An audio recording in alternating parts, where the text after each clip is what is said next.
Vous écoutez un message enregistré à l'église CVV Paris. Pour plus d'informations, visitez notre site internet cvvparis.fr. Voilà, je voulais faire une petite introduction avant de parler de la question de la joie, parce qu'aujourd'hui on va parler sur la joie du Seigneur et ma force. Et ce n'est pas pour rien que Macarena a pris ce chant, la joie du Seigneur et ma force. Et comme je disais, avant d'aller là-dedans, je voulais juste faire un récap sur tout ce qu'on a déjà dit ces quelques 4 semaines ou 5 semaines avec l'Église. Parce que le thème global, c'était l'Église en mouvement, l'Église qui avance. Et la première chose qu'on avait dit le premier dimanche, quand on se retrouvait le 6 septembre, c'était cette image, cette histoire du peuple d'Israël qui était coincé entre le pharaon qui arrivait pour les tuer et puis la mer morte, vous vous souvenez? Et puis Dieu leur dit, au Exode 13, il dit « Mais qu'est-ce que vous faites là? Levez-vous et foncez !» Et c'est difficile de se lever et avancer quand il y a une mer devant soi et puis l'ennemi derrière, mais ils ont avancé par la foi. Et c'est vrai qu'il faut un pas de foi pour avancer avec Dieu. Donc il y avait toutes ces dimensions de démarrer, surtout après le Covid. On a eu 2 mois et demi pour certains enfermés dans l'appartement, etc., pour redémarrer, pour retrouver la communauté, etc. C'est pas facile. Et puis, le dimanche après, on a parlé sur la puissance de l'espérance. Dans Romains 15, 13, le Dieu d'espérance qui nous remplit de toute joie. Et ce Dieu d'espérance, on en a besoin quand on vit à Paris. Combien de fois on base notre vécu sur le passé, sur les expériences du passé, souvent pas forcément bonnes. Je sais pas, moi, j'ai prié pour quelqu'un, il s'est pas guéri. J'ai témoigné à quelqu'un, il s'est fâché. J'ai pris une décision et c'était pas la bonne. Et du coup, aujourd'hui, je pense que ma vie, elle est en conséquence de ce qui s'est passé dans le passé. Mais Dieu nous encourage, il nous dit, je suis le Dieu de l'espérance pour chaque jour. Et notre vie, elle n'est pas basée sur nos expériences du passé, mais sur que Dieu nous dépose en nous, un Dieu d'espérance. Et on va revenir là dans quelques instants. Et puis après, on a parlé de la puissance de l'amour. 1 Corinthiens 12, verset 31, Paul dit tout à la fin, « Je vais vous montrer une voie par excellence. » On ne peut pas vivre à Paris sans apprendre à aimer les Parisiens. Si on doit être là pour être une lumière dans la ville, c'est apprendre à aimer les gens autour de nous. Et ça, c'est quelque chose qui se démontre. Je vais vous montrer, dit Paul, une voie par excellence. L'amour se démontre. L'amour, ça se voit. L'amour, ça s'exprime. Ça se dit, ça se fait par des gestes. Et on a parlé de cette question de l'amour pour les gens autour de nous. Et puis Thierry, le dimanche dernier, a parlé de la veuve et l'orphelin dans Luc chapitre 7, qui nous rappelait que quand Jésus a ressuscité ce garçon, ce n'était pas juste la résurrection d'un fils, mais c'était toute la situation de cette veuve qui a complètement changé et elle se retrouve complètement restaurée, elle et son fils, dans leur contexte social. Et Thierry nous a encouragé de prendre notre cette réalité que quand nous, on intervient dans le veuve et l'orphelin, dans des situations compliquées, dans des gens qui sont en chômage ou en difficulté financière ou difficulté relationnelle ou je ne sais, que quand Dieu intervient, ça change leur vie, mais ça change tout leur contexte aussi. Et on oublie ça, on pense toujours à la personne, mais Dieu touche toujours tout le contexte autour de nous. Donc on a vraiment été dans cette idée d'être une église en mouvement. D'accord? Ok, j'étais pas sûr là. Juste pour vous rappeler, parce que des fois on entend des prédications et puis voilà, ça disparaît. Mais il y a un élément qui manque dans tout ça. Et cet élément-là, c'est la joie. La joie de l'Éternel est ma force. On peut avoir toutes ces autres choses-là, ces autres choses, mais il est essentiel d'avoir la joie de l'Éternel. Néhémie 8:10, la joie de l'Éternel qui est ma force. Et dans Romains 15:13, c'est écrit ce verset, alors je vous le relis clairement, que le Dieu de l'espérance vous remplit d'un petit peu de joie et de paix et... C'est pas ça, hein? Je vois que Placide, il est conscient. Que Dieu de l'espérance vous remplit de toute joie. Merci. De toute joie. Alors, moi, j'ai lu ça cet été-là, et je me suis dit, de toute joie. De toute joie? Je ne suis pas sûr que j'ai compris ou saisi toute la joie de Dieu. Vraiment, franchement, je vois très bien l'endroit au Danemark où on était en vacances. Et je dis, Seigneur, j'ai besoin de saisir cette toute joie. J'ai besoin de la réma, l'esprit de Dieu qui me fait comprendre le toute joie. Nous, on est partis, comme j'ai dit, au Danemark après 2 mois et demi presque de confinement en voiture. Et je peux vous dire, on s'est sentis libérés. On a pris la voiture pour aller voir les enfants qui habitent au Danemark et les petits-enfants. C'est presque 12 000 kilomètres, 1200 kilomètres, 12 heures de voiture. Et à vrai dire, on ne savait pas très bien quelle était la situation aux frontières, parce que la France a été quand même assez touchée par l'histoire de Covid. Et évidemment, les autres pays, on en parlait beaucoup, le Danemark aussi. Et, et dans la voiture, on se disait, mais qu'est-ce qu'on va faire si on arrive à la frontière et puis ils vont nous refouler? Il faut qu'on trouve un hôtel dans le coin, ou est-ce qu'on va chercher des petits chemins par derrière où on ne nous voit pas pour arriver dans le pays quand même, franchement. Et pendant 1000 kilomètres et 11 heures, on s'inquiétait. Et on arrive à la frontière, et puis on montre nos passeports, le monsieur il le regarde, il fait « Bon week-end, monsieur !» Alors, on a passé 11 heures à s'inquiéter, on arrive à la frontière, et on a passé 1 heure joyeux, heureux pour retrouver nos enfants et petits-enfants. Et j'ai appris que 85% des choses dans lesquelles on s'inquiète n'arrivent pas. Vous vous rendez compte? 85% des choses que tu t'inquiètes n'arrivent pas. Alors bon, évidemment, si vous êtes dans l'assurance, vous en êtes bien content, mais on n'empêche que ça fait quand même beaucoup de choses. Et il paraît que sur les 15% restants, d'abord, on arrive à les gérer beaucoup plus vite qu'on croyait. Et deuxièmement, c'est qu'on apprend quelque chose à travers de ce qu'on s'inquiétait quand on arrive à résoudre le problème. Mais n'empêche que cette question de l'inquiétude, elle a quand même nous range un petit peu. Et écoutez bien, j'ai lu ça récemment là, qu'on dit que les hormones de stress génèrent toutes sortes de problèmes de maladies, elles diminuent les capacités de mémoire. Certainement, ça va me toucher un petit peu là. Elles augmentent l'effet de l'âge. Non, ça ne me touche pas du tout. Elles donnent des problèmes relationnels, des dépressions, elles augmentent le risque d'Alzheimer, de démentie, etc., etc. Alors évidemment, quand on réfléchit à ça, on se dit, il vaut peut-être mieux moins s'inquiéter quand même, n'est-ce pas? Bon, alors quand on a 25, 30 ans, on n'y pense pas trop. Mais je peux vous dire qu'à mon âge, je me dis, il faut que j'arrête de m'inquiéter là. La vie devient courte tout d'un coup, quand je lis tous ces problèmes. De toute joie. De toute joie. Alors, ce n'est pas une culture de l'Église. La joie n'est pas une culture de ma tradition chrétienne, en tout cas. Vous savez, moi, quand j'étais élevé dans un milieu, protestant, mais relativement traditionnel et strict, mais je pense que aussi dans le milieu catholique, c'est comme ça. Il y a une dimension de sobriété qui n'est pas mauvaise en soi, mais elle est quand même là, n'est-ce pas? Vous pouvez aller dans une ville en France et avoir un espace où il y a des touristes, des activités, des enfants, des jeux, et puis vous rentrez dans l'église pour visiter et c'est écrit « silence », n'est-ce pas? Et puis il faut peut-être avoir un petit geste envers des statues ou envers des gens ou je ne sais pas quoi. Et c'est vrai, il y a une sorte de sobriété. Et c'est quelque chose qui est un peu rentré dans notre culture et dans notre façon de vivre.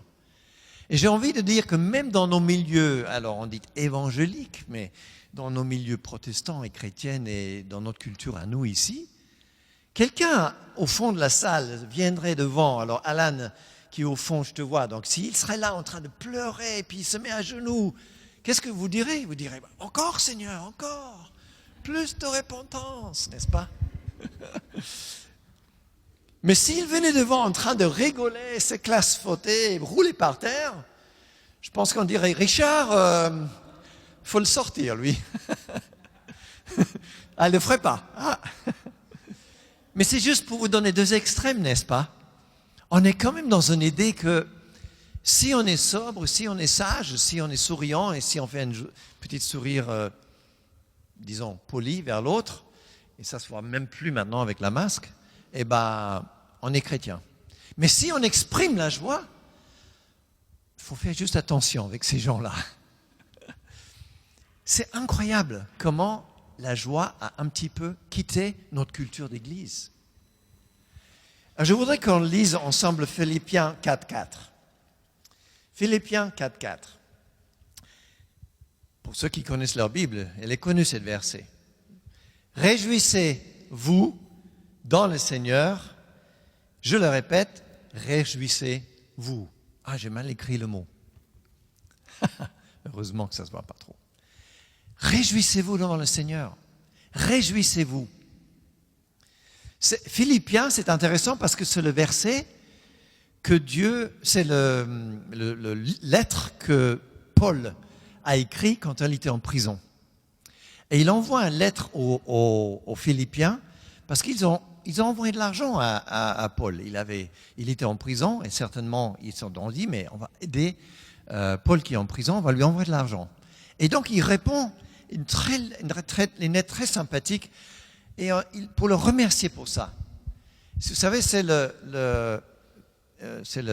l'épître qui commence, c'est lui qui a commencé en vous une bonne œuvre, l'accomplira. Souvent on cite ce verset, c'est lui qui accomplit quelque chose en toi, il va l'accomplir jusqu'à la fin.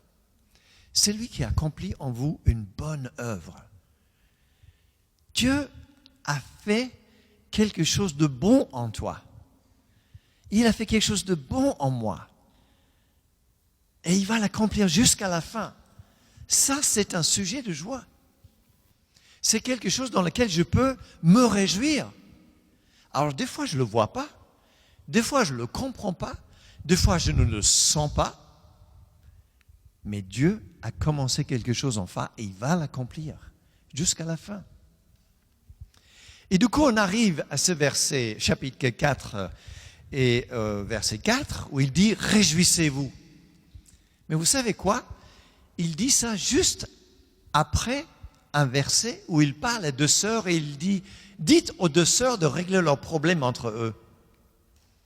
Alors, on ne va pas aller dans le détail là, mais il leur dit ça. Il dit « Dites aux deux sœurs, réglez vos difficultés, réjouissez-vous dans le Seigneur ».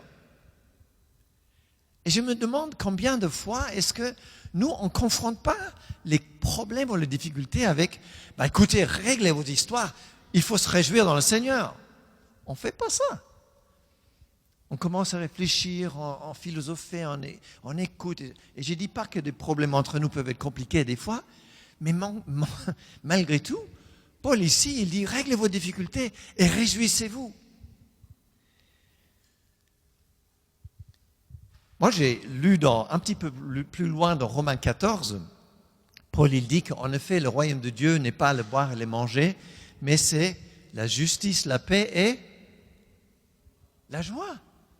Le royaume de Dieu, c'est la justice, la paix et la joie. Alors, je ne suis pas mathématicien, mais Macarena va me dire que ça fait 3/3, n'est-ce pas?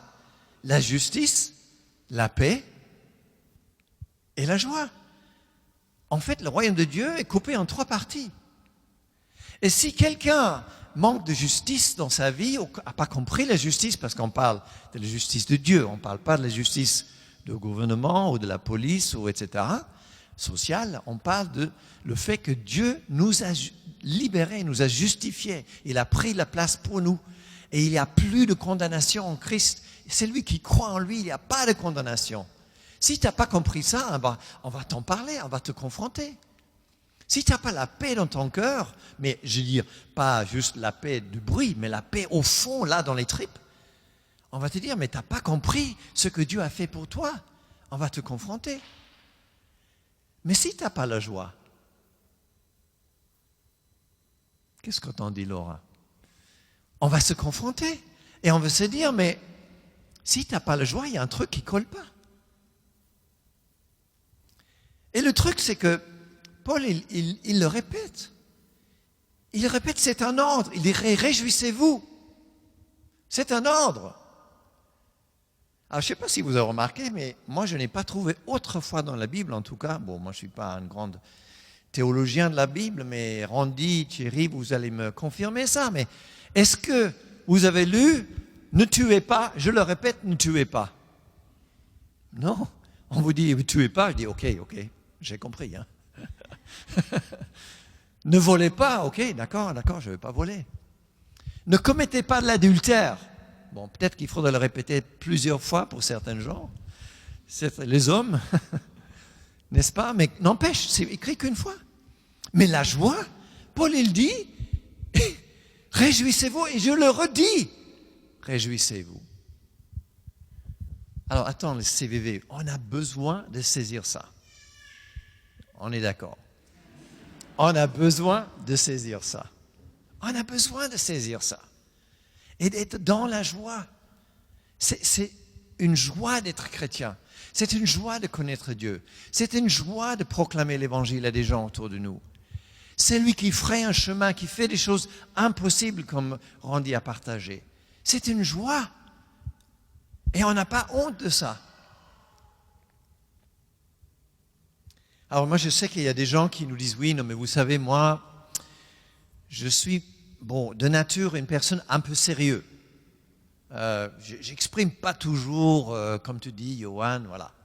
Et puis, de toute façon, il y a tellement de choses mauvaises dans le monde, hein, entre les guerres en Afrique, l'explosion au Liban, enfin, m'en parlez pas, le manque de paix en Jérusalem, en Israël.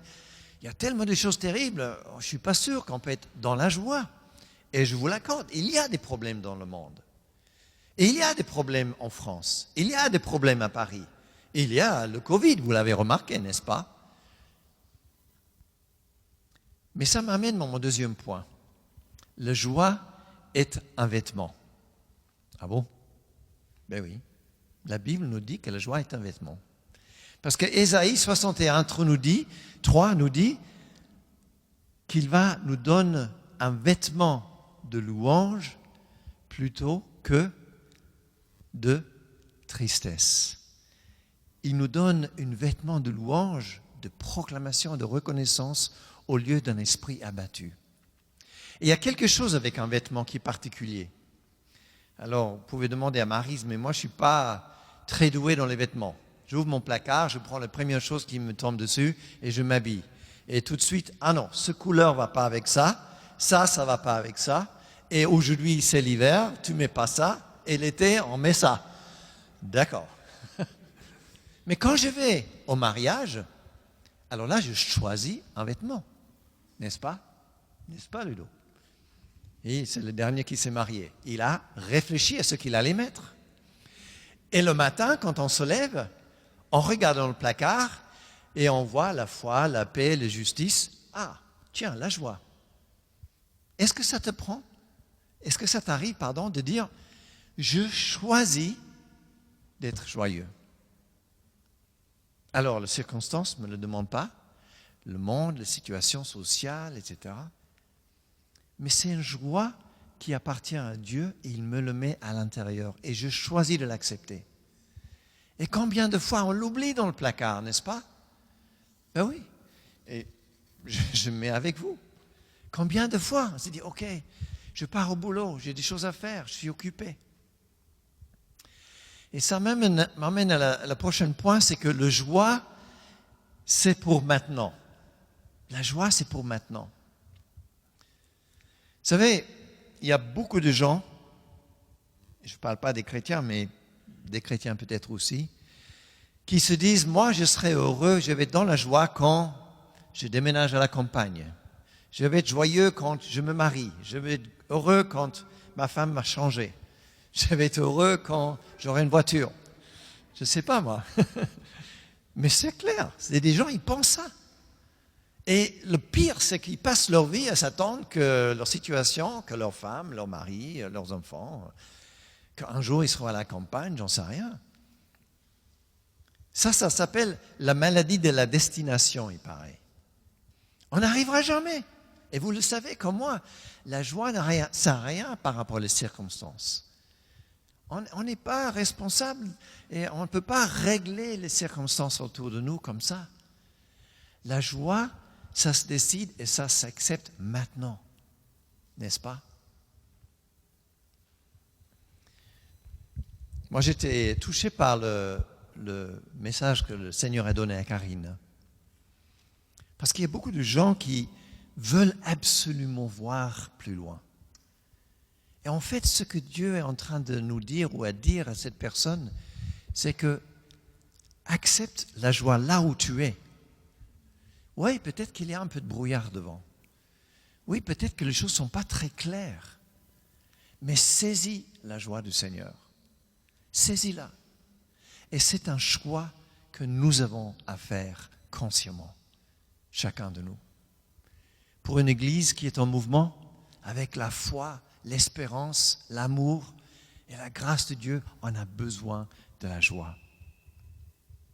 Alors j'ai envie de vous dire, si je ne suis pas dans la joie maintenant, je ne serai probablement pas dans la joie quand ce que je pense doit m'arriver va arriver. Parce qu'on est toujours dans l'insatisfaction. N'est-ce pas? Paul il dit dans Philippiens 4, versets 10 à 11, « Ce n'est pas à cause de mes besoins que j'ai dit cela. » Il parlait de l'argent qu'il a reçu. « Car j'ai appris à être satisfait de ma situation. » J'ai appris à être satisfait dans le manque ou dans l'abondance, avec la nourriture ou sans nourriture, dans les prisons ou hors prison. C'était sa situation.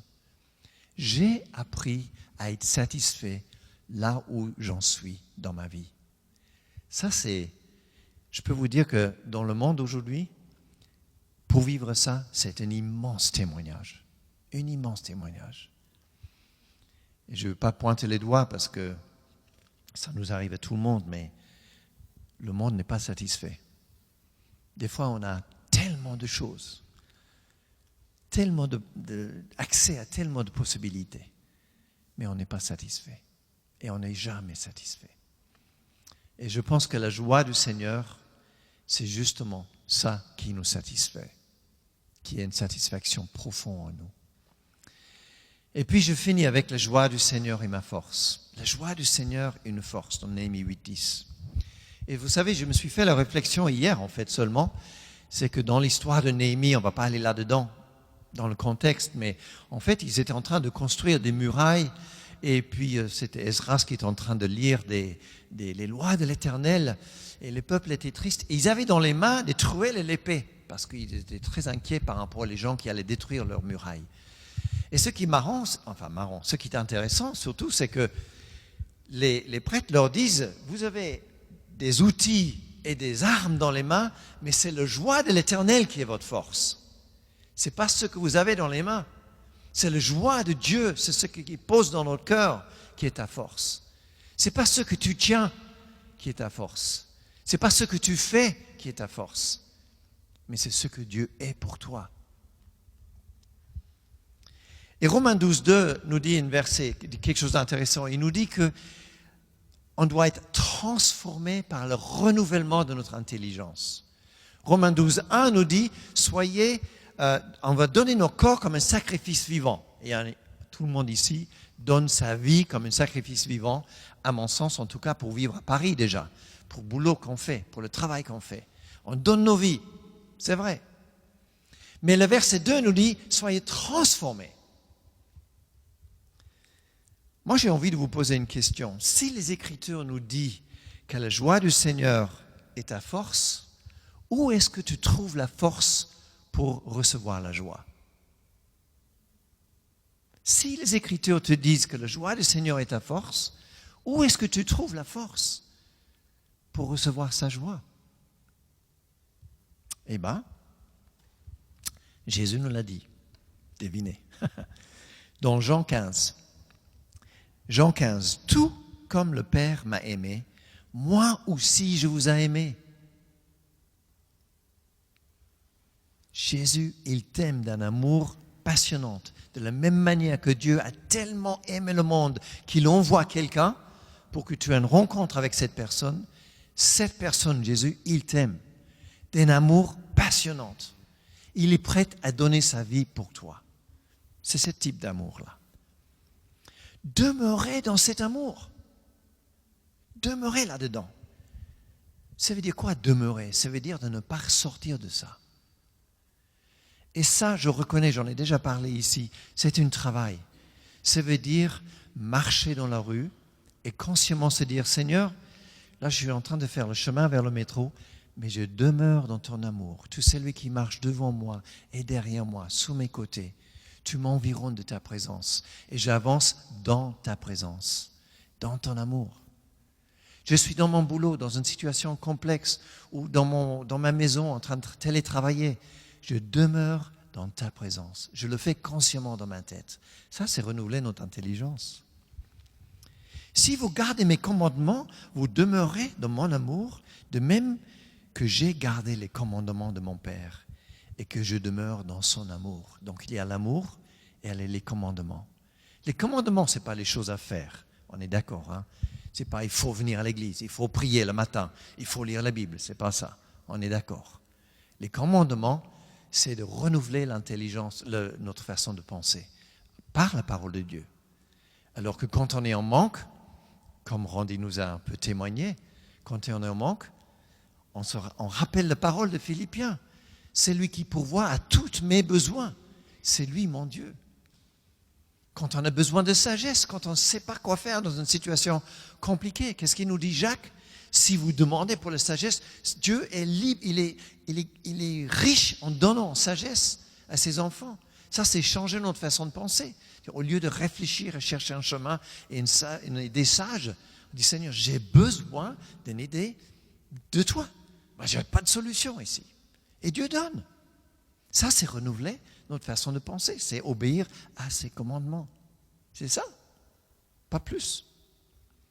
Et puis Jésus finit en disant, je vous l'ai dit, afin que ma joie demeure en vous et que votre joie soit complète. Wow.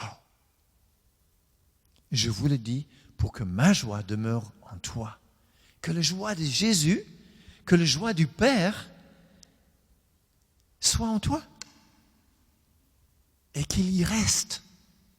Il y reste. C'est un défi pour nous, les amis. Et c'est un défi qui est possible. Ce n'est pas difficile. Demeurez dans cet amour. Travaillez en nos façons de réfléchir. Je vous laisse un dernier verset. Psaume 116, verset 11. Tu me fais connaître le sentier de la vie. Il y a débordante de joie dans ta présence. Psaume 116, verset 11. Tu me fais connaître le sentier de la vie. Vous savez, dans la joie de l'Éternel, je vous assure, c'est la vie. Et à Paris, on a besoin de ça. On a besoin de ça. Sinon, c'est dur. C'est dur à Paris. C'est dur de vivre en 6e étage, je l'ai déjà répété. C'est dur à vivre dans les embouteillages. C'est dur de chercher le boulot, de passer des fois 2 heures ou 3 heures. C'est dur. Mais dans sa présence, il y a abondance de joie. Ça va? Bon. Alors moi, je propose pour le fin, si les musiciens veulent se mettre en place, moi je voudrais qu'on fasse une déclaration. Mais avant que vous le mettez à l'écran, ne le mettez pas tout de suite. Je vais vous le lire. Et je voudrais que nous, en tant qu'Église, en tant que communauté, on le dit ensemble. Et on le proclame et on le saisit ensemble, d'accord? Alors, je vous le lis en premier. Une déclaration pour la joie. Je suis, Dieu m'a pardonné. Dieu m'aime. La résurrection et la mort de Jésus m'ont rendu digne et je peux mériter pleinement sa bénédiction. Je suis sensible aux besoins et aux émotions des autres autour de moi, mais je continue d'avancer en me réjouissant dans le Seigneur. Ma joie brise les esprits de découragement et de lourdeur autour de moi. votre joie, ma joie, elle brise la lourdeur autour de nous. L'espoir, l'amour et la grâce sont attachés à tout ce que j'ai dit, même lorsque je dois dire des choses difficiles. Ça, c'est la culture d'honneur. La joie du Seigneur n'est pas seulement une force pour moi, mais pour les autres à travers de moi. J'ai vaincu la maladie de la destination. J'apprends à être content et joyeux maintenant, et je brise le mensonge qui dit que je ne peux pas être heureux que si certaines choses changent. Et je pense que ça, c'est quelque chose de fort pour beaucoup d'entre nous. Je me réjouis maintenant de la bonté de Dieu et de sa promesse. La joie du Seigneur est ma force.